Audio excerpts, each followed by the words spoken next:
sama-sama renungin firman Tuhan, teman-teman. Kali ini kita akan mendengar satu topik, yaitu mendengar suara Tuhan. Bilang sama-sama dengan saya, mendengar suara Tuhan. Yohanes pasal yang ke-10 ayat 27 dan 28, kita akan sama-sama baca ayat ini ya. 1, 2, 3. Domba-dombaku, gak ada suaranya, sama-sama ya. 1, 2, 3. Domba-dombaku mendengarkan suaraku, dan aku mengenal mereka, dan mereka mengikut aku. Dan aku memberikan hidup kekal kepada mereka, dan mereka pasti tidak akan binasa. Teman-teman, saya kan aktif di YouTube, ya, TikTok juga, sosial media juga. Banyak banget teman-teman yang youth atau teman-teman yang teens itu bertanya sama saya, dan salah satu pertanyaannya adalah, Kak, gimana sih cara bedain suara Tuhan sama suara hati? Gimana sih cara bedain, cara ngenalin suara Tuhan? Gimana sih cara tahu rencana Tuhan dalam hidup gue? Malah ada yang lebih bertanya lagi, kalau Tuhan itu mau supaya kita hidup berdasarkan jalannya, kenapa sih Tuhan gak ngomong audible sama kita? Iya gak? Iya kan? Pernah kepikir itu gak? Kayak, kan Tuhan mau nih supaya kita hidup setia sama Tuhan, ya enggak? Tuhan mau nih kita hidup di jalannya Tuhan, ya enggak? Kenapa sih Tuhan gak langsung ngomong aja sama kita? Jono, ya misalnya ya. Jono, lu masuk SMA ini, gitu kan? Iya enggak? Tuti, lu masuk kuliah ini, bener kan? Gitu aja kan gampang. Nah, teman-teman, untuk mengerti itu, kita mesti paham satu hal, bahwa somehow memang Tuhan tuh izinin kita tuh ngalamin kebingungan dalam hidup. Katakan sama-sama dengan saya, kebingungan. Kenapa kita mesti bingung dulu? Karena kebingungan itu men-trigger kita untuk kita bisa ngerti dan cari dengan sungguh-sungguh kehendak Tuhan tuh apa. You know what? Kalau semua dikasih di depan lu, maka somehow ya, kadang-kadang bisa jadi kitanya sendiri gak hargain apa yang Tuhan arahin. Kalau kita ngomong tentang kebingungan, teman-teman tahu nggak ayat yang tadi kita baca? Oh no. Itu ayat itu sebenarnya kalau kalian baca keseluruhan ayatnya dalam satu pasal yang sama, semua ayat ini dimulai dengan satu hal, kebingungan. Katakan sekali lagi sama-sama dengan saya, kebingungan. Kebingungannya siapa? Kebingungannya orang-orang Yahudi. Orang Yahudi itu mengalami kebingungan sebagaimana yang ditulis di dalam ayat itu. Sama-sama kita baca, 1, 2, 3. Berapa lama lagi engkau membingungkan kami? Jika engkau adalah Mesias itu, katakanlah terus terang kepada kami. Jadi mereka itu bingung, dan mereka bingung karena apa? Mereka bingung, loh, Yesus ini Mesias atau tidak? Sekarang pertanyaannya gini, kalian bisa ketemu gak bahwa Tuhan sengaja bikin mereka atau membiarkan mereka dalam kebingungan? Kadang-kadang memang Tuhan sengaja. Kenapa Tuhan sengaja? Karena pada kenyataannya mereka itu tidak bisa paham. Nah, ini menariknya. Kalau kita baca baik-baik, kita akan menemukan bahwa firman Tuhan mengatakan orang-orang itu melihat mujizat yang diadakan oleh Yesus. Dan mereka berpikir bahwa oh iya, Yesus ini adalah nabi yang datang kepada kita. Tapi baca yang warna kuning. 1, 2, 3. Karena Yesus tahu bahwa mereka hendak datang dan hendak membawa dia dengan paksa untuk menjadikan dia raja. Makanya Yesus apa itu? Yaudah, yuk sini jadiin gue raja, gitu? Enggak loh. Yesus menyingkir. Kenapa dia menyingkir? Tahu nggak kenapa dia menyingkir? Karena dalam bayangan mereka Yesus itu raja, tapi raja yang harus berperang ngalahin orang Romawi. Keadaan orang-orang Yahudi pada waktu itu mereka sengsara, teman-teman. Mereka dijajah sama bangsa Romawi. Dan bagi mereka, kebutuhan mereka satu-satunya adalah kita perlu Mesias yang datang sebagai apa? Raja ini maksudnya apa? Kita ngaku Yesus raja enggak? Dalam arti apa? Dalam arti apa? Yo. Tuhan, dalam arti apa? Hah? Allah. Ya Allah, Tuhan, itu sudah sama aja. Dalam arti apa? Yuk. Hah? Penyelamat. Dalam arti apa lagi? Sahabat. Wah, ini mah kalian nyebut satu-satu. Gembala apa ya? Pemimpin. Dalam pikiran mereka, raja itu artinya panglima perang. Dalam pikiran orang-orang Yahudi waktu itu adalah Yesus datang sebagai raja yang bunuhin semua orang Romawi supaya kita bebas dari penjajahan. Kalian ngerti maksudnya? Kalian ngerti kenapa Yesus gak mau jadiin raja sama mereka? Karena Tuhan Yesus datang bukan dengan misi untuk membunuh orang Romawi. Yesus datang bukan dengan maksud untuk jadi Mesias versi keinginan orang-orang Yahudi. Betul? Beb, dekat kamu aku nyaman deh, cie. Kenapa nyaman? Gak tahu, kayaknya happy aja deket kamu. Itu artinya apa? Cinta.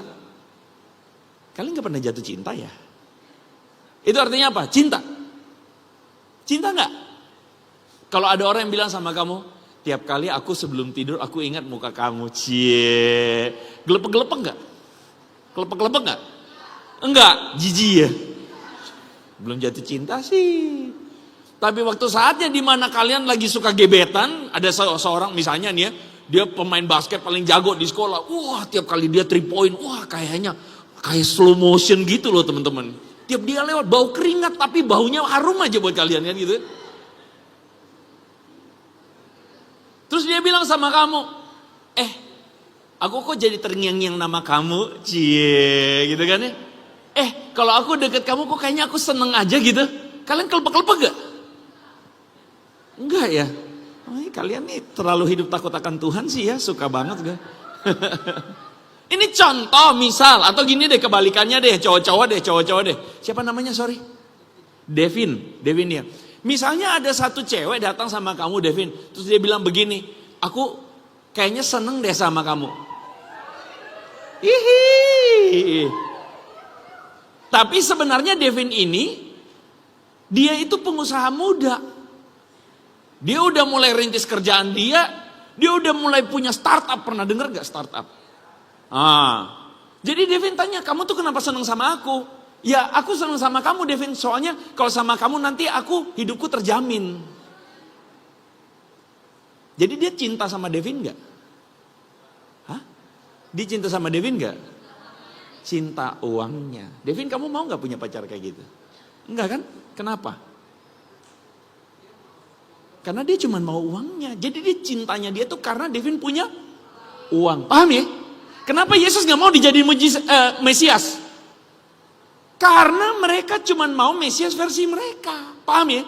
Itu yang bikin Yesus menyingkirkan diri. Kenapa? Karena ya itulah masalahnya. Masalahnya adalah Tuhan Yesus datang untuk menyerahkan dirinya. Dia datang untuk melayani, bukan untuk dilayani. Dia datang untuk menyelamatkan jiwa kita, bukan berperang. Paham ya? Tapi hari ini banyak orang menjadikan Tuhan menurut agendanya dia. Iya enggak? Lu kenapa percaya Tuhan? Iya, soalnya pas gue doa sama Tuhan Yesus, tiba-tiba gue dapat undian mobil baru. Pas gue doa sama Tuhan Yesus, tiba-tiba ujian gue dapat 100. Pas gue doa sama Tuhan Yesus, tiba-tiba gebetan gue tuh jadi seneng sama gue. Apakah itu artinya Tuhan? Halo? Be careful. Kalau pakai ilustrasi pacarnya Devin tadi, bukan pacar, gebetannya Devin tadi. Sebenarnya lu mau Tuhan atau lu mau apanya Tuhan? Lu mau apanya Tuhan? Hah? Uangnya Tuhan. Lu mau apanya Tuhan? Lu cuman pakai Tuhan buat kepentingan lu sendiri. Dan sorry, itu jahat banget. Halo? Betul begitu enggak? Ini kan masalah klasik yang berulang-ulang sampai hari ini. Mereka ingin Yesus, tapi mereka ingin Yesus sebagai apa? Ingin Yesus yang mau berperang buat kami. Paham ya? Mereka mau Yesus yang jadi Mesias menurut kehendaknya mereka. Dan sorry, Tuhan Yesus jelas. Sorry, enggak dulu kata Tuhan Yesus. Enggak, makasih. Kenapa? Karena dia yang Tuhan. Amin. Kalau dia yang Tuhan, maka dia yang punya agendanya gitu loh teman-teman. Nah problem kita hari ini adalah sebenarnya bukan karena Tuhan itu memang mau bikin kita bingung. Bukan. Kita bingung karena kitanya sendiri tidak terbiasa dengan suara Tuhan. Itu masalahnya kita. Kita bingung karena kita sendiri kebanyakan masih punya agenda diri kita. Misalnya nih ya, coba Yakobus pasal 5 ayat 16 sama-sama kita baca. 1, 2, 3. Doa orang yang benar bila dengan yakin didoakan sangat besar. Amin. Sering dengar ayat ini dipakai? Coba doanya kayak begini. Misal, ya Tuhan, kalau dia jodohku, dekatkanlah. Kalau bukan jodohku, jodohkanlah tetap. Kalau dia jodohnya orang lain, bubarkan aja. Jodohkan sama aku. Ayo.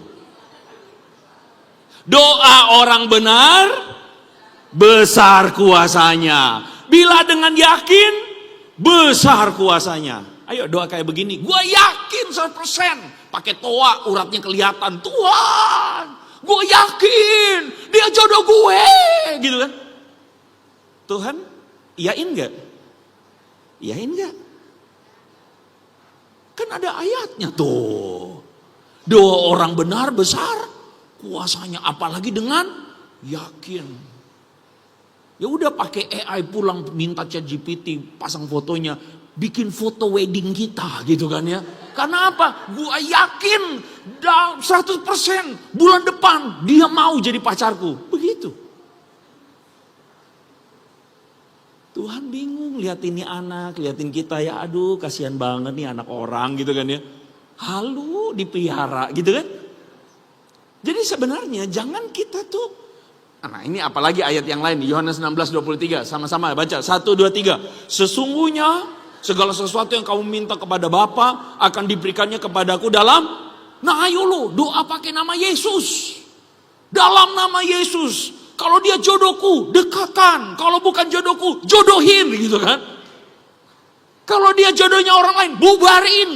Pokoknya Tuhan jodohkan denganku dalam nama Yesus gitu. Kalian pasti ketawa ya kan?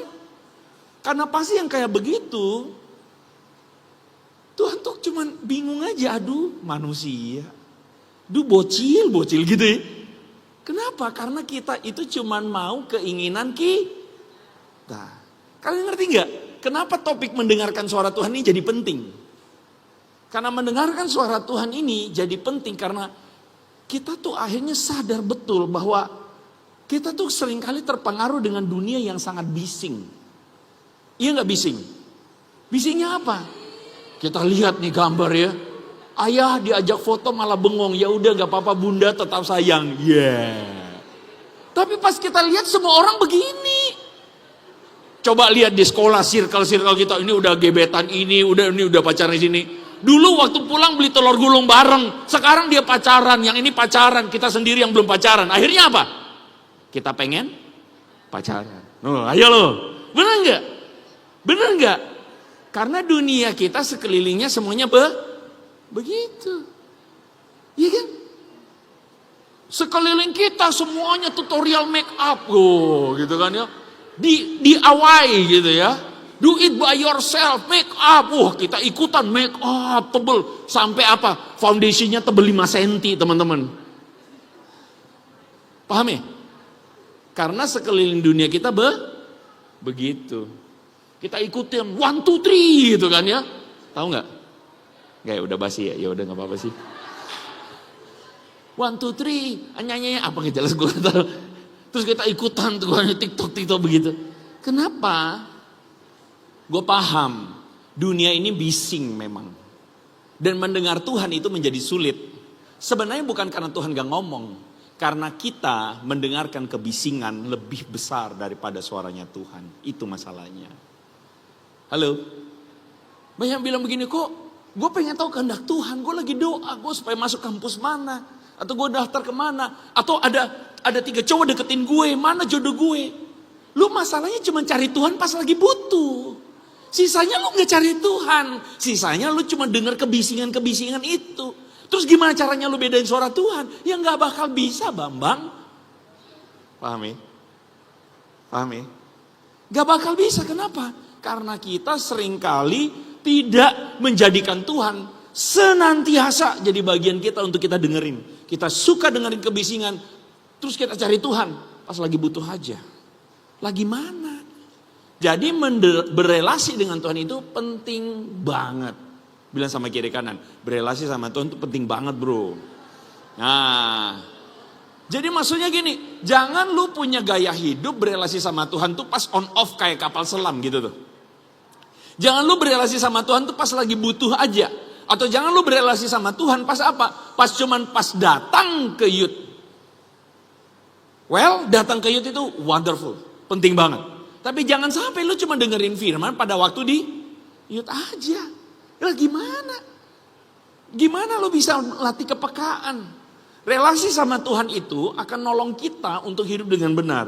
At least, dia akan jadikan kita untuk ngerti arah hidup kita tuh mesti kemana. Dia akan arahin kita supaya kita tuh mesti ngarahnya kemana gitu loh. Kita akan, relasi sama Tuhan akan bantu kita supaya berjalan tuh dengan benar. Jangan jalannya ngawur-ngawur. Dan relasi dengan Tuhan itu akan bantu kita untuk supaya apa? Supaya kita tuh bisa bangkit dalam hidup yang sering kali bikin kita jatuh. Dia akan bantu kita supaya kita tuh bisa bangkit dengan benar. Well, hari ini kita akan ngobrol lebih banyak pada waktu nanti kita akan session ya sama kita akan tanya jawab gitu. Tapi poin gue adalah gini. Kalau kalian pengen quotes nanti quotes di akhir. Ada quotes yang keren di akhir. Tapi anyway gini. Ibadah, doa, firman, self-reflect itu harus jadi gaya hidup kita. Kalau itu nggak pernah jadi gaya hidup kita, lu harapannya jauh banget gitu. Lu nggak akan bisa dengar suara Tuhan. Kenapa ya? Karena lu dengerin kebisingan lebih banyak. Lu dengerin suara-suara yang lain, teman-teman lu dan sebagainya, sosial media dan sebagainya. Akhirnya apa? Lu kehilangan suara Tuhan. Ya karena kalau lu cuma cari pada saat butuh doang, lu nggak akan bakal dapat. Kita sampai di sini teman-teman. Apa nih? Langsung manggil. Gue lupa. Doa dulu apa langsung manggil? Langsung manggil. Oke. Yuk. Mana yang lain?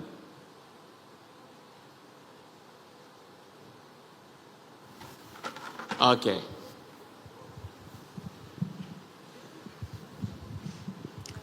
Oke. Siap. Oke. Jadi pengantar yang bagus ya. Oke, Audrey. Oke, halo. Dan, oh ya, gue belum kenal. Hai. Siapa namanya? Michelle. Oke, Michelle. Oke. Jadi, hari kita punya sisa waktu lumayan banyak sih ya. Iya. Tapi aku tahu teman-teman itu very excited to Yes. ask a lot. Pasti banyak banget yang Iya. punya pertanyaan-pertanyaan. Yap. Nah jadi aku mau kasih tahu sistemnya ya. Jadi nanti untuk teman-teman YouTubers yang mau bertanya, disiapin dulu sebelumnya. Terus kalau misalnya kalian udah siap, nanti kalian bisa lihat ke belakang nih, ada mic sama semacam kayak podium gitu untuk kalian nanti naik ke atas dan kalian bertanya di mic-nya, oke?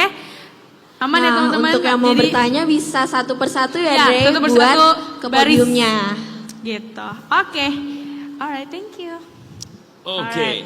Sambil nunggu, Oke. maybe I could ask the first question. Sure. Boleh? Oke. Sure.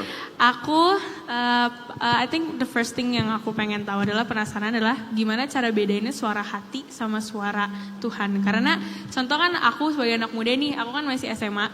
I'm trying to reach my future gitu kan istilahnya. Oh aku contohnya dalam memilih kuliah. Kan pasti kan aku nggak mungkin aku punya ide. Oke Tuhan aku pengennya contohnya di kuliah di negara A. Tapi kan aku nggak tahu nih Tuhan maunya tuh aku di negara mana istilahnya kan untuk kuliah. Dan itu tuh aku pengen tanya as you know kayak cara aku ngebedainnya tuh gimana? Mungkin karena siapa tahu kan kalau suara hati kan gimana ya? It's kind of like sometimes messed up gitu kan sama mungkin karena kita dengar Tuhan juga mikirnya kayak maybe this is the right path gitu kan. Tapi kan we need the reassurance gitu. So how do you spell the difference about it? Pertama kalau misalnya teman-teman ikutin ya tadi apa yang saya coba rangsang kita untuk mulai berpikir adalah ada satu realita yang kita mesti akuin. Realita apa? Realita bahwa untuk bisa reaching Tuhan atau bisa menjangkau Tuhan itu kayak sesuatu yang butuh proses, iya gak sih? Kita gak bisa langsung instan-instan aja Tuhan begini terus Tuhan bilang woi gitu. Lu lewat kiri, lu lewat kanan, gak gitu. Iya kan? Karena apa? Karena Tuhan bukan dukun. Tuhan juga bukan pribadi yang kemudian kita tuh kayak cuman jadiin dia ban serep. Tuhan itu adalah seorang pribadi, ya pribadi yang kita tuh harus mencari dia dengan tekun. Nah karena itu untuk nemuin Tuhan itu butuh proses memang. Nah kalau pertanyaannya adalah gimana sih caranya gue bedain suara Tuhan sama suara hati gue? Lu butuh berlatih. Sorry ya, gue gak kasih jawaban instan. Lu butuh berlatih untuk mengenal Tuhan, mengenal pribadinya. Contoh, siapa di sini di rumah, lu dari cara dia masuk rumah, lu bisa tahu itu bokap lu, itu emak lu, itu kakak lu, itu adek lu. Bisa gak? Bisa kan? Cara buka pintu, lu tahu itu siapa? Ya. Kok bisa? Terbiasa. Hah? Terbiasa apaan? Listen aja. Hah? Listening to it aja kayak tahu. Terbiasa listening? Enggak, butuh waktu untuk lu bisa bedain, betul nggak? Karena lu berelasi. Sekarang lu mau cari Tuhan, lu jangan selalu harap bahwa langsung dapat, gak bisa. Kecuali mujizat terjadi, oke? Tetapi pada kenyataannya, in normal way, lu mesti butuh proses untuk mengenal Tuhan. Dan fase-fase awal ini, kalau menurut gue ya, syukurnya adalah Tuhan menyediakan orang-orang yang akan bantu kita. Misalnya kalian pasti punya kakak-kakak di sini kan? Kakak-kakak rohani itu kalian bisa datang dan tanya sama dia. Kenapa? Karena mereka adalah orang-orang yang mungkin sudah beberapa waktu di depan kalian udah duluan berelasi sama Tuhan, paham ya?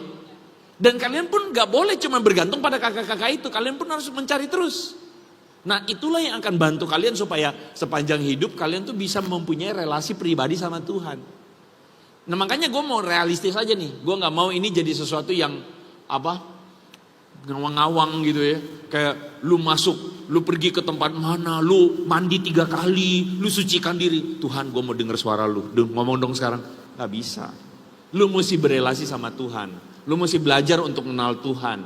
Lu mesti belajar firman Tuhan. Lu mesti belajar untuk mengerti, oh iya ya, Tuhan itu moodnya apa sih? Tuhan tuh maunya apa sih? Kecenderungannya apa sih?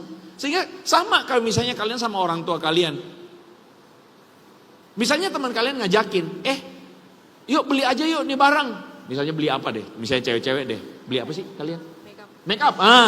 Ayo beli make up yuk. Ada duit. Tapi kalian tahu, kalau gue beli make up ini, nyokap gue tahu, marah nggak dia? Ya belum tentu. Tergantung pengenalan kalian. Tapi kalau kalian kenal, ini duit harusnya duit dipakai buat uang jajan, tapi gue pakai buat beli make up. Ya marah lah dia. Kok bisa kalian tahu? Karena kalian kenal dia. Dia nggak perlu ngomong, tapi kalian kenal. Paham ya? Tuhan nggak perlu ngomong, tapi kamu kenal dia. Nah, kenal itu butuh proses.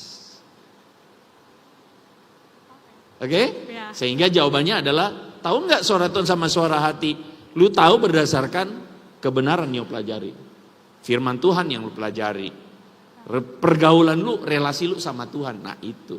Oke, wow, Oke, thank wow. you. Gitu ya? Pastor. Sip. Good job. Wow. Oke. Oke, mungkin dari aku juga, aku punya pertanyaan juga. Kan as a high schooler, kita punya pergaulan dan menurut aku tuh kadang kayak, kan kita tuh gak boleh terlalu ngebeda-bedain ya. Tapi kita juga harus kayak memilih mana yang baik, mana yang gak baik. Tapi kadang tuh kayak kita susah aja buat memilih cara yang benar buat kita memilih pergaulan yang baik gitu. Jadi kadang kita malah kelihatannya kayak ngejauhin orang itu dengan cara yang gak baik. Padahal kayak kita sebenarnya gak pengen kayak gitu. Kita cuman gak pengen terpengaruh sama hal-hal negatif yang mereka punya. Jadi serba salah gitu. Itu kira-kira kayak gimana, Pastor? Gini, lu berteman dengan siapa aja, ya nggak? Tapi lu bersahabat harus dengan orang tertentu aja. Kenapa? Karena berteman itu dalam arti ya kita terbuka aja untuk misalnya ya kita make friend aja. Lu kenal gue kenal lu. Kita say hi, gimana kabar, ngobrol. It's okay. Tapi dengan siapa you spending time with? Dengan siapa lu habisin waktu itu penting banget. Karena pergaulan yang buruk merusak kebiasaan yang baik. Sama halnya jika pergaulan itu baik, maka dia akan tolong kita untuk lebih baik. Dan gue adalah saksi nyata dari pergaulan SMA yang gue bersyukur gue dapat circle yang baik banget. Circle yang bawa gue lebih dekat sama Tuhan. Itu penting. Ya, jadi maksudnya untuk memilih dengan siapa kita bersahabat, definitely itu penting banget. Nah, sekarang pertanyaan teman kita Audrey, Michelle. Oke, Michelle bilang bahwa gimana sih caranya, kan nanti kesannya malah milih-milih teman dan sebagainya. Oke, gue mau bilang satu hal dulu. Pertama, lu gak bisa nyenangin semua orang. Lu terima itu, sepakta itu. Oke, bilang sama diri lu bahwa lu gak bisa nyenengin semua orang. Dan untuk bisa diterima adalah cukup lu diterima sama Tuhan. Lu gak butuh untuk lu diterima oleh semua orang. Somehow kadang-kadang sebagian di antara kita tuh pengen diterima sama orang, pengen disukai sama orang. Bukan berarti abis ini kalau gitu ya udahlah gue bodo amat sama lu. Bukan, tapi maksudnya lu dalam hati lu paling dalam lu mesti bilang bahwa gue cukup diterima sama Tuhan. Dengan orang lain gue bersikap nice aja. Tapi kalau memang gue mau spending time with, gue mesti spending time dengan orang-orang yang gue tahu bahwa itu akan kasih influence baik buat gue. Oke? Nah, dengan orang-orang yang demikian ya udah cukup be nice aja. Kalau memang lu mau spending time with, lu spending time dengan orang-orang yang memang harus yang berkualitas. Yang mesti bawa lu juga lebih dekat sama Tuhan. Nah itu salah satu cara juga untuk lu bisa kenal suara Tuhan. Juga melalui circle yang healthy. Circle yang dekat sama Tuhan juga. Makanya di sini kalian dapatin circle itu. Amin. Nah, bilang sama kiri kanan lu jangan cari sahabat di lain, di sini. Bilang. Nah, gitu. Alright, thank you Pastor. Alright, sekarang udah saatnya untuk teman-teman Youthers bertanya. Boleh langsung ke daerah mic. Belakang podium ya. Angkat tangan dulu tapi ya, angkat tangan dulu. Kalau misalnya kalian bertanya, come on guys, jangan malu-malu. Serius? Silakan, Kak Windy, boleh. Biasanya gitu, malu-malu abis itu nanti ending-endingnya semua orang mau tanya. Iya, biasanya kayak gitu. Biasanya gitu ya. Di ending malu. Oke, halo Vesta. Halo. Aku Windy dan aku mau bertanya. Jadi aku punya iman, aku punya mimpi dan aku punya imajinasi tentang sesuatu. Dan Punya aku, iman, sorry. Imajinasi. Ya aku juga berusaha banget untuk bisa mendapatkan mimpi itu. Yes. Aku melalui banyak hal tapi aku tahu itu bakal melewati sesuatu yang sulit. Yes. Menurut Pastor lebih baik aku tetap berusaha atau berhenti saja karena aku tahu kemungkinannya itu nggak akan terjadi. Oke. Wah ini nanti akan harus kasuistik ya. Maksudnya gue punya imajinasi apa, gue akan jadi queen of the world ya. Ya itu kan akan for sure gue cuman contoh aja yang pasti gak mungkin lah. Tapi poin gue gini, gue percaya bahwa di dalam Tuhan yang tidak mungkin pasti bisa mungkin. Tapi harus selaras dengan kehendak Tuhan.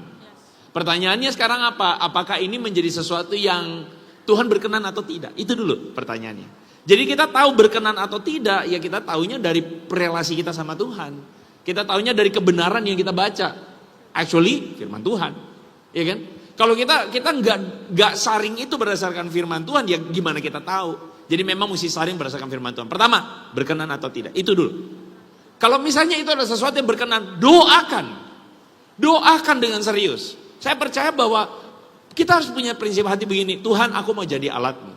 Jika memang Tuhan berkenan dan memang Tuhan berkehendak, aku bersedia dibentuk Tuhan. Sudah gitu aja. Selebihnya adalah kita prepare diri kita lihat di dalam diri kita, Tuhan kasih potensi apa, Tuhan kasih apa. Ya udah prepare aja dulu. Kalau enggak, ya sudah enggak apa-apa juga. Kita mesti ingat satu hal, bahwa center of everything is God. Center of everything is Jesus. Makanya Jesus Center Church asik ya. Jadi senternya itu bukan kita. Senternya tuh bukan kita. Kayak kita misalnya, ini cuma contoh doang. Misalnya gue bermimpi, gue mau jadi orang terkaya kayak Elon Musk. Karena nanti kalau gue jadi kayak Elon Musk, gue bisa bantu pelayanan. Kelihatannya berkenan gak? Berkenan. Ini sesuatu yang good. Tapi apakah perjalanan hidup kita harus ke sana? That's the question. Jadi jangan kecewa kalau misalnya lu gak jadi kayak Elon Musk. Setidaknya lu lakukan apa yang bisa lu lakukan. Karena gini, di mata Tuhan bukan soal besar kecilnya, tapi signifikan atau tidak itu penting. Signifikan atau tidak itu penting. Jadi ada sebuah pepatah yang mengatakan think globally, act locally. Nah gue percaya bahwa di hadapan Tuhan, Tuhan hargai itu. Tuhan gak lihat besar kecilnya, Tuhan lihat kesungguhan hati kita. Nah itu penting. Oke. Thank you. So think globally, act locally. Yes. Wow. Oke, ya silakan, boleh. Silakan. Boleh langsung ke podiumnya. Boleh dibantu kok itunya. Bisa. Yeay. Nah, bisa tuh. Siapa namanya? Shalom Pastor, aku Naomi, aku mau tanya. Naomi. Hai Iya. Naomi. Bagaimana cara kita dengar suara Tuhan? Apakah dari firman atau saat kita dengar firman? Dan bagaimana cara kita konsisten berdoa dan selalu setia sama Tuhan di saat kita belum mendengar suara dari Tuhan?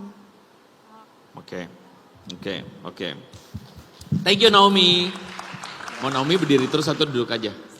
Duduk aja Naomi. Nanti kamu capek, kasihan. Oke. Dengerin ini ya. Kalian tahu apa yang paling penting? Seringkali kita pikir mendengar suara Tuhan itu adalah ketika kita dengar bahwa Tuhan kasih direction. Kalian tahu nggak ada satu tokoh di dalam Alkitab namanya Raja Saul. Raja Saul itu pernah satu momen dalam hidupnya dia merasa bahwa Tuhan ninggalin dia. Dan dia cari suara Tuhan pakai suara apa? Samuel. Kalau kalian pernah baca di dalam Alkitab, dia cari dukun yang bisa manggil rohnya Samuel. Supaya dia bisa dengar direction dari Tuhan. Dan apa yang terjadi? Fatal banget. Fatalnya kenapa? Fatalnya bukan karena Saul itu cari suara Tuhan, bukan. Saul cari suara Tuhan untuk ngamanin dirinya sendiri. Cerita yang bisa kita pelajari dari ceritanya Saul adalah, Saul itu dia cuma mau jadikan suara Tuhan untuk kepentingan dirinya sendiri. That's the problem. So, apa yang kita pelajari di sini? Penting banget kita mendengar suara Tuhan dengan hati yang siap dididik Tuhan. Hati yang siap dibentuk sama Tuhan. Jadi bagaimana caranya untuk membedakan atau mendengar suara Tuhan? Punyai hati yang siap dididik sama Tuhan. Makanya dari tadi itu pendahuluan yang gue bawa adalah, mau gak kita tuh punya hati yang mau dibentuk sama ibadah, doa, firman, self-reflection. Self-reflection kenapa penting? Karena kita tuh gak boleh cuman jadi orang Kristen, lihat firman, ih keren banget Instagram ini, quotes, like, kita tinggalin. Pas ditanya siang, tadi firman apa lu saat teduh? Kita ingin like, apa ya tadi gue like ya? Itu salah loh. Itu salah loh. Kenapa salah? Karena kita nggak merenungkan firman. Kita cuma jadiin itu sesuatu yang menyenangkan kuping kita dan itu lewat aja gitu. Well, pada akhirnya lu nggak punya hati untuk dididik Tuhan. So, proses dididik Tuhan itu penting. Makanya kenapa sometimes ya, dengerin ini. Kalau lu makin muda, lu dengerin ini, lu sudah ada di sini, lu bersyukur. Kenapa? Lu bisa punya proses waktu yang panjang untuk dididik Tuhan, dibentuk Tuhan. Oke? Kalau lu jadi orang Kristennya udah bangkotan misalnya ya, akhirnya apa? Lu udah bawa banyak pikiran-pikiran yang salah tuh. Lu jadi Kristen, akhirnya apa? Lu jadi lu nggak punya kesempatan yang sama seperti yang masih kita nih, teens itu ya, yang dengerin suara Tuhan sejak muda. Masih ingat Samuel? Masih ingat Samuel? Samuel itu mendengar suara Tuhan waktu dia kecil. Dia bilang gini, dia tanya sama Imam Eli, dia panggil Imam Eli siapa ya? Bapak atau apa tuh lupa. Om gitu lah gitu ya. Om manggil gue, kagak. Imam Eli baru sadar, oh itu Tuhan panggil lu.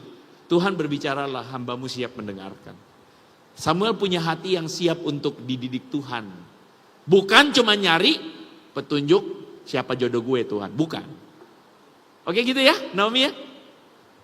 Thank you. Oke. Ya. Oke. Jawab.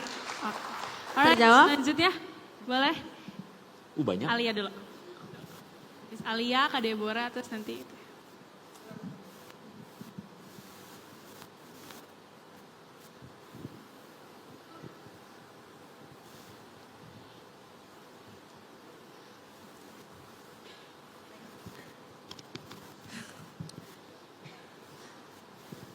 Halo Pastor, aku Alia, aku mau bertanya, gimana kalau kita udah berusaha dengerin tapi tetap ngerasa jauh dari Tuhan? Bagaimana kalau kita? Udah berusaha dengerin tapi kita tapi ngerasa tetap jauh dari Tuhan. Tetap ngerasa jauh dari Tuhan. Tapi berusaha dengerin Tuhan. Gini loh, Tuhan tuh janji bahwa kalau kamu mencari aku dengan tekun, kamu akan mendapatkan aku. Itu janji Tuhan loh. Dan Tuhan gak pernah bohong. Tapi notice, lu cari Tuhan buat apa? Itu penting. Kalau lu cuma cari Tuhan untuk, ya itu tadi ya contohnya, ada tiga cowok nembak gue, pilih mana? Ya pada akhirnya suara Tuhan itu sia-sia buat lu. Karena itu nggak bentuk apa-apa dalam hati lu. Tapi kalau lu dengan kesungguhan, dengan kerinduan untuk hati ini, Tuhan aku mau hati ini dibentuk Tuhan. Tuhan aku mau kenal Tuhan secara personal. Tuhan aku mau berrelasi dengan Tuhan secara personal. Firman Tuhan mengatakan, engkau akan mendapatkan aku. Itu janji Tuhan. Jadi gini, kalau tetap ngerasa jauh, pelan-pelan dengan sebuah pengharapan dalam hati, Tuhan, aku cari engkau dengan ketulusan, aku ingin hidupku sinkron sama kehendakmu. Aku ingin tadi tuh, jalan di arah yang benar, aku ingin berjalan dengan benar, aku ingin berjalan bersama Tuhan. Engkau mendapatkan Tuhan. I dare you. Itu pasti. Begitu kira-kira ya, Alia. Yeay. Silakan Kak Deborah. Oke, halo Pastor, nama aku Deborah. Aku ada pertanyaan. Tadi kan dibilang cari Tuhan itu bukan karena kita mau dapat berkat atau karena sesuatu gitu. Nah, pertanyaannya adalah kalau ada orang yang melayani bukan karena benar-benar mau cari Tuhan, tapi karena alasan lain, misalnya ingin cari berkat, penghargaan, atau sekedar mengisi kekosongan, apakah itu tetap bisa dibenarkan? Soalnya kan sering dibilang kalau mau pelayanan nggak apa-apa, motivasinya awalnya berbeda, nggak cari Tuhan yang pertama. Tapi apakah memang begitu seharusnya? Gitu. Terima kasih. Ya, thank you. Gue jadi ingat murid-murid Yesus. Coba perhatiin deh, apakah murid-murid Tuhan Yesus itu semuanya sempurna? Coba perhatiin deh, Petrus misalnya. Petrus apakah sempurna? Dia benar-benar dengan sebuah motivasi tulus banget ikut Yesus? Enggak juga. Iya kan? Tapi Petrus itu mau bertobat. Ah itu indahnya. Iya kan? Tapi lain cerita sama Yudasnya. Nah teman-teman, for sure, kalau kalian punya kesempatan untuk bisa pelayanan, punya kesempatan untuk ada dalam komunitas ini, appreciate, hargai kesempatan yang Tuhan kasih. Tapi let me tell you satu hal yang sangat penting. Jangan kamu kehilangan berkatnya. Berkatnya itu apa? Blessingnya itu apa? Waktu aku dibentuk Tuhan. Jadi paradigma kita mesti berubah nih. Berkat itu bukan waktu keinginanku dipenuhin Tuhan. Oke? Tapi berkat itu adalah waktu aku dibentuk Tuhan. Nah itu berkatnya. Kenapa? Karena pada akhirnya, lu tuh akhirnya punya sebuah kehidupan yang akan indah banget. Menyala abangku. Kenapa? Karena lu settingannya Tuhan. Tapi kalau lu bikin diri lu bukan settingannya Tuhan, ya udah lu kemana-mana aja. Lu akhirnya kehilangan berkatnya. Ada pepatah mengatakan tikus mati di lumbung padi. Itu ironis. Kenapa? Di lumbung padi dia bisa makan tapi justru dia mati. Ada orang di gereja dalam komunitas justru kehilangan Tuhan. Itu ironis banget. Karena Tuhan gak pernah paksa lu. That's the fact. Tuhan gak pernah paksa orang. Dia selalu kasih offering. Kamu mau kehidupan? Come to me. Ada orang yang cuma main-main sama-sama Tuhan, tapi gak dapat berkatnya. Sangat kasihan. Kayak gitu. Thank you Deborah. Oke. Ya, langsung. Selanjutnya. Ya, langsung. Kakak. Boleh. Shalom Kak Andre, nama aku Jessica, aku mau tanya. Koko tadi bilang kalau misalnya mau dekat dengan Tuhan, berarti mau dididik oleh Tuhan. Siap untuk dididik hati kita. Nah, terus tapi ada juga yang bilang kalau kita udah ada di jalan Tuhan, itu pasti kita seberat apapun bisa melewatinya walaupun ada tantangan-tantangan. Nah, apakah itu benar atau ada juga ada kerikil-kerikil gitu yang bikin kita kayak ngedown atau kita mikir, aduh ini bener gak ya ini jalan Tuhan gitu. Kok rasanya berat banget ya gitu.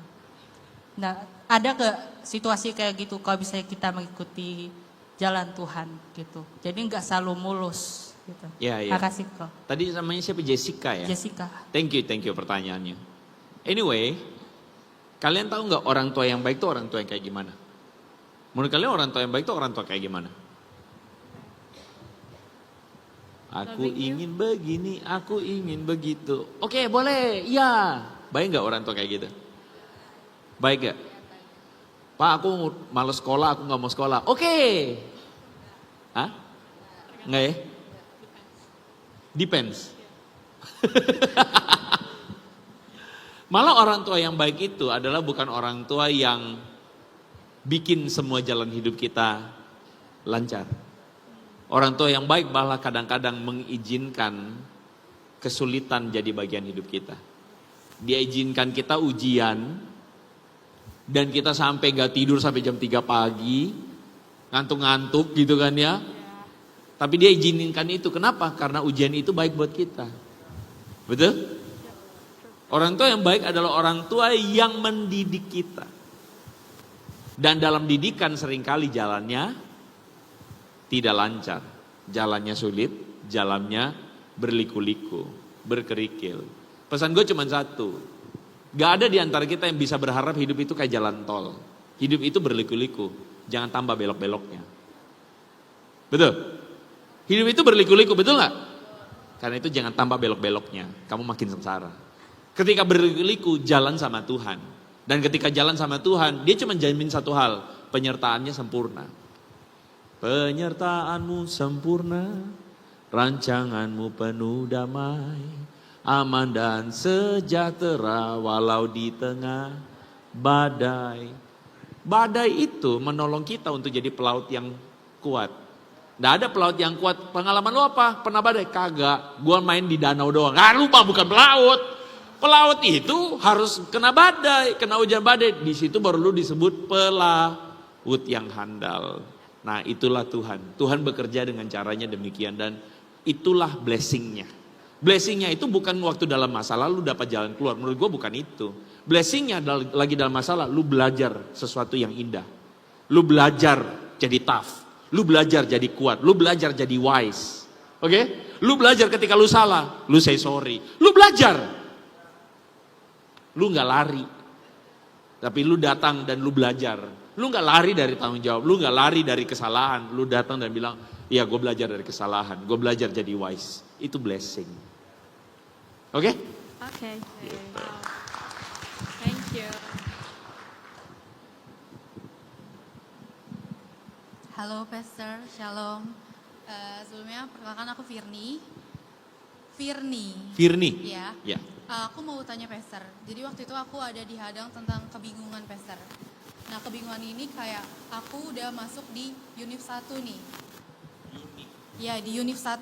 Okay. Sedangkan tiba-tiba Tuhan kasih aku di Univ kedua, sebuah pilihan gitu. Ya. Nah aku mau tanya sama Pastor, gimana sih cara kita tahu rencana Tuhan yang baik tuh di mana gitu. Sedangkan kalau emang Tuhan kasih rencana yang baik, kenapa Tuhan udah jerumuskan kita ke hal yang ke dalam pilihan kedua itu gitu loh.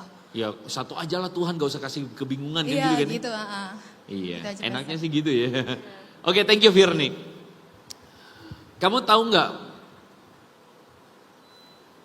Coba gini. Apa beda antara anak kecil sama orang dewasa? Apa bedanya?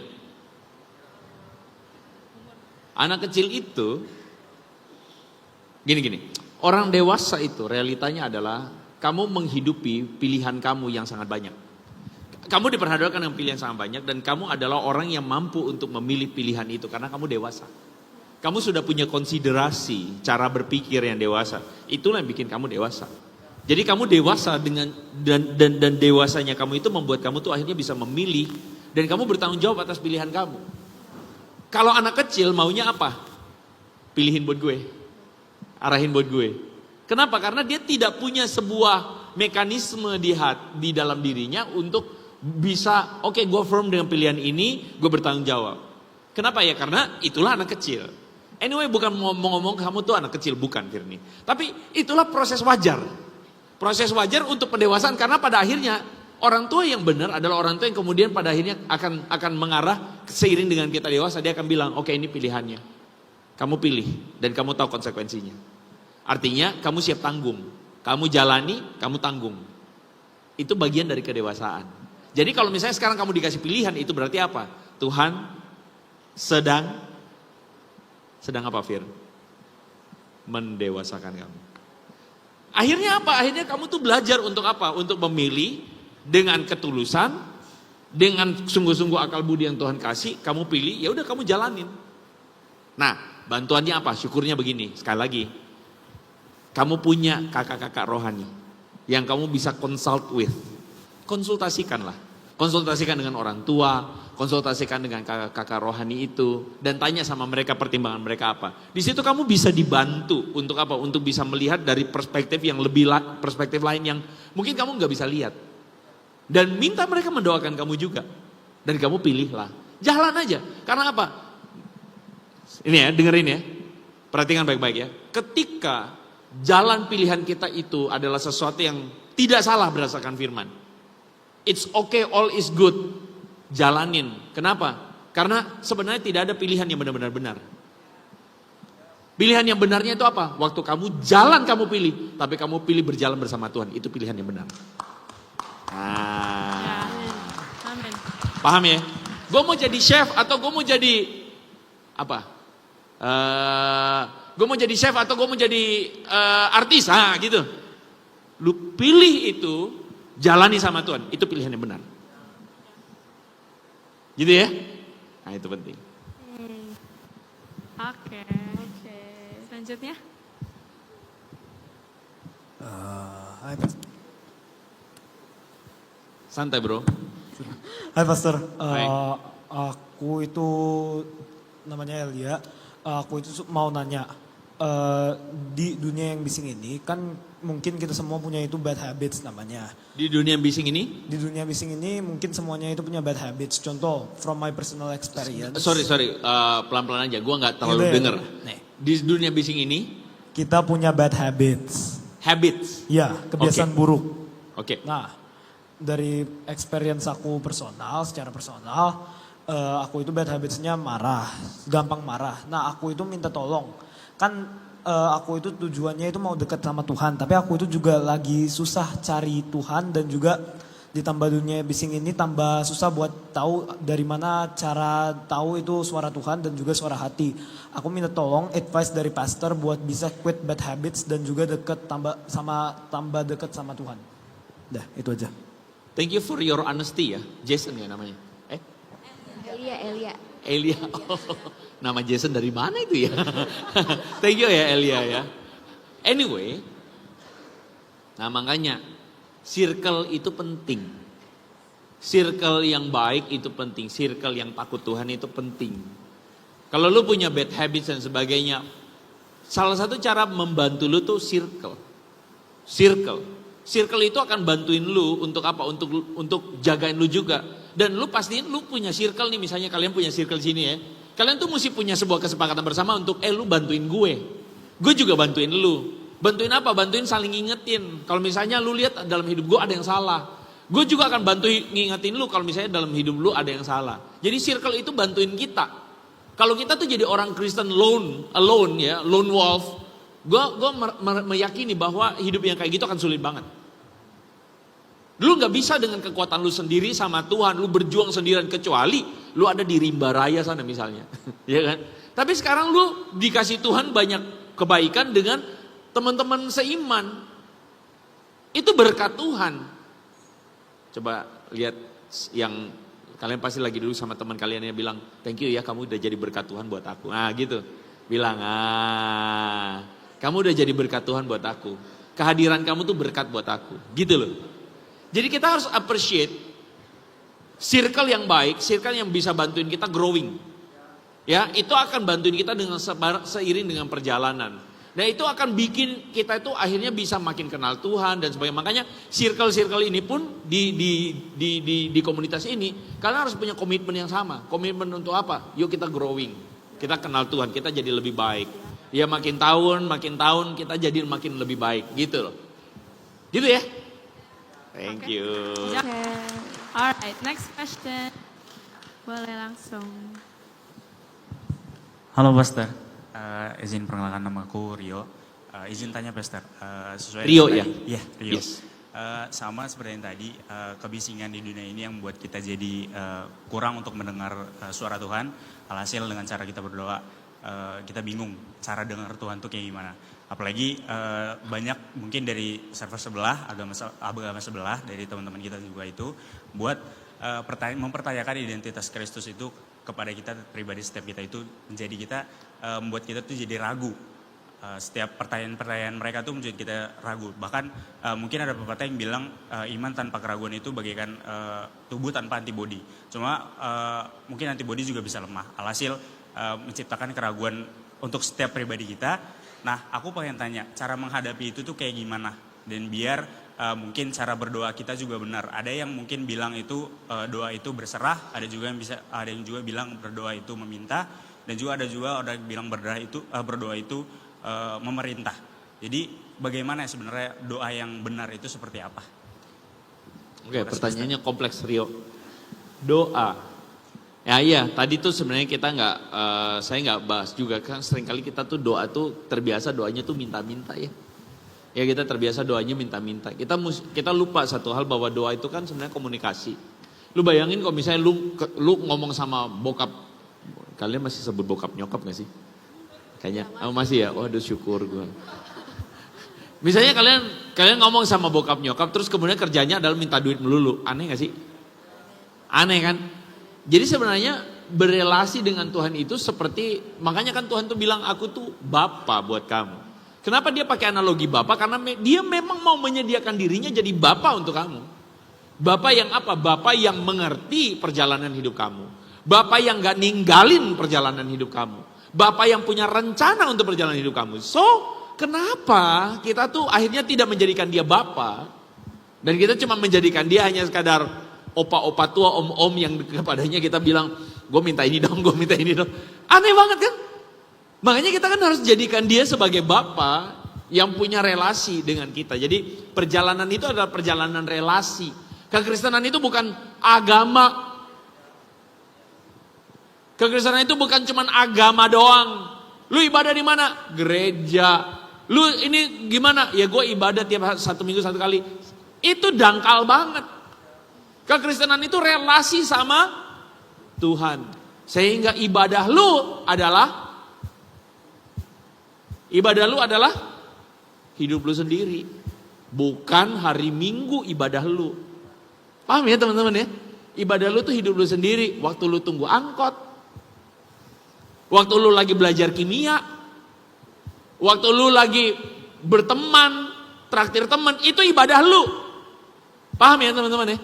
Di hadapan Tuhan, hidup lu sepenuhnya adalah ibadah lu sama Tuhan. Nah gitu. Nah kalau perspektifnya begitu, maka kita masuk dalam yang berikutnya. Kenapa tadi gue bilang bising itu? Karena pada akhirnya kita tuh gini, kita bergaul itu bukan cuma sama teman, bergaul juga sama handphone, ya gak sih? Jadi handphone kasih tahu kita bahwa hidup itu kalau punya gebetan cantik enak. Akhirnya kita terobsesi. Kita terobsesi untuk cari gebetan yang cantik. Loh, ayo loh. Tanpa sadar pikiran kita itu adalah cewek itu mesti cantik. Kalau nggak cantik gue nggak hitung. It shapes you. Dan gue ngomong ini sebagai seorang yang juga mengalaminya. Gue pernah kecanduan di Instagram, lihat itu selebgram melulu kan. Akhirnya apa? Dalam pikiran gue adalah cewek mesti begitu. Salah banget kan? Salah banget. Emang yang cantik-cantik bikin long lasting? Enggak juga. Malah yang cantik-cantik banyak yang datang nanti cari dia, iya enggak? Pernah ada satu teman ngomong sama gue, kok menurut lu gimana ini? Dia kerjanya fotografer. Terus kemudian ada model lah begitu ya, yang dia taksir.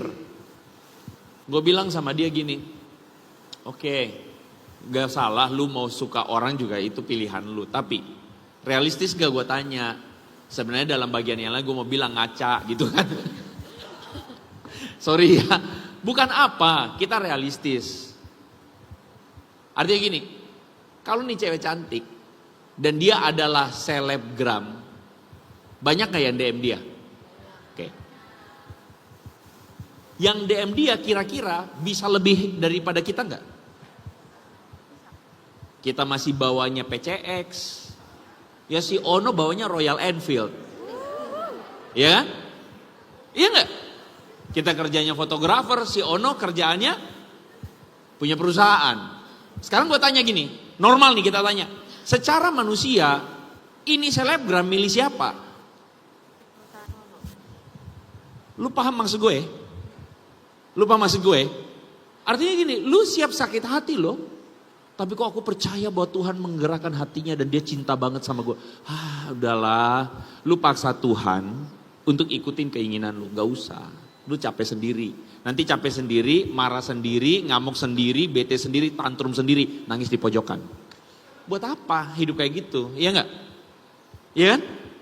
Salahnya dari mana? Ya salahnya dari awal, kitanya mendengar kebisingan. Kita membuat hati kita dibentuk sama kebisingan. Kebisingan tuh apa? Bahwa lu mesti punya gebetan cantik baru lu berharga. Lu punya gebetan cantik baru lu happy. Salah tuh. Salah tuh. Salah tuh. Paham ya teman-teman ya? Nah tentu saja ini akan berbicara pada konteks kalian masing-masing. Ya poin gue adalah gitu tadi. Kita mesti ngerti kita tuh bergaul sama siapa. Bergaulah sama circle yang sehat sama Tuhan. Gitu aja sih. Oke. Thank you. Yes. Oke. Ini di belakang gue udah langsung merasa ada aura-auramu. Yes. Serafim Oke. udah muncul ini di belakang. Pemuji semua penyembah. Ini semua. Alright. Pertanyaan Q&A-nya sudah diselesaikan. Sudah? Iya. Iya, ini masih ada waktu, cuma gak apa-apa. Udah, oke. Kita beri tepuk tangan sekali lagi untuk Buat Pastor Pastor Andre. Andre. Ada slide terakhir. Oh, ya, thank you. Tolong tampilin slide gue yang terakhir itu. Paling bontot. Last slide. Paling bontot. God's voice doesn't compete for attention. It waits for recognition. Suara Tuhan tuh sebenarnya bukan Tuhan tuh nggak pernah bicara. Tuhan bicara kok. But suara Tuhan itu tidak akan pernah mau compete dengan kebisingan-kebisingan. Supaya lu mesti tetapin hati untuk apa? Untuk merekognisi suara Tuhan. Karena suara Tuhan itu selalu ada, percaya deh. Firman-Nya, saudara-saudara seiman, suara Tuhan itu selalu ada. Masalahnya kitanya yang gak rekognisi dia dengan baik. Kitanya yang gak mau netapin hati, aku mau dengerin suara Tuhan. So, once again, God's voice itu doesn't compete for attention. Dia tidak tertarik untuk berkompetisi dengan, hey ini ada cewek selebgram joget-joget, aku juga mau, dengerin gue. Enggak. Dia gak pernah maksa lu. Dia cuma menanti untuk lu mau denger dia atau enggak. So, pulang dari tempat ini punya komitmen untuk apa? Tuhan, aku mau berjalan sama Tuhan. Tolongin aku supaya aku jalan sama Tuhan. Aku mau denger, kenal Tuhan. Amin. Berikan kemuliaan bagi nama Tuhan.